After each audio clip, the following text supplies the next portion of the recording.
আমরা যদি মারতাম তাহলে একটা বাংলাদেশে আওয়ামী লীগ থাকতো না। আমরা আইন এবং বিচারে বিশ্বাস করি। আমরা হলো সালাউদ্দিন ভাইয়ের মতন মততন্ত্রে বিশ্বাস করি না। আমরা হলো বিএনপির মতন মততন্ত্রে বিশ্বাস করি না। যারা মত করে নির্বাচন কমিশনে আপনারা দেখেছেন দ্বৈত নাগরিক এবং ঋণ খেলাপি, এই যে ঢাকা 11 আসনের বিশিষ্ট সন্ত্রাসী সাহেব আল্লামা কাইয়ুম সাহেব, আরেকজন সন্ত্রাসী আছেন ঢাকা 10-এ তো মনে হয়, ওনার নাম যেন কি, আল্লামা রবিউল ইসলাম চাঁদাবাজি, খুনের আসামি। ওনাকে হলো রেলগার্ড, নৌবাহিনী সবকিছু দায়িত্ব দেওয়া হয়েছে। তো ওইখানে বাংলাদেশের সবচেয়ে বড় চাঁদাবাজি চলে, কিন্তু তাকে দায়িত্ব দিয়েছে এটা।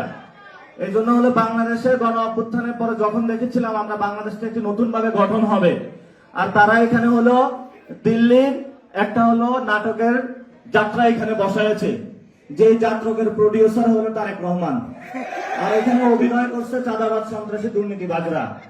তা আমরা হলো এই নর্তদিকের নাচ দেখি, মাঝখানে হলো বাংলাদেশের হলো কামসারা হচ্ছে, এই হলো বাংলাদেশেরই।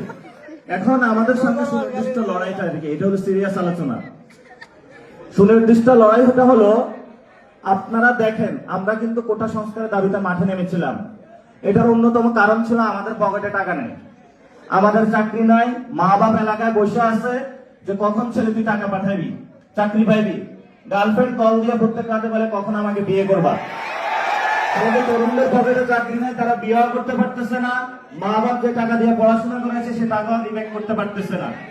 ফলত আমাদের এত 9-6 এইসব চান্দাবাজি ড্রামা দেখে আমাদের লাভ নাই। আমাদের তরুণদের চাকরি প্রয়োজন, আমাদের ভালো একটা শিক্ষা প্রয়োজন ব্যবস্থা, যে শিক্ষা ব্যবস্থার মধ্য দিয়ে আমরা নতুন বাংলাদেশ গঠন করতে পারবো।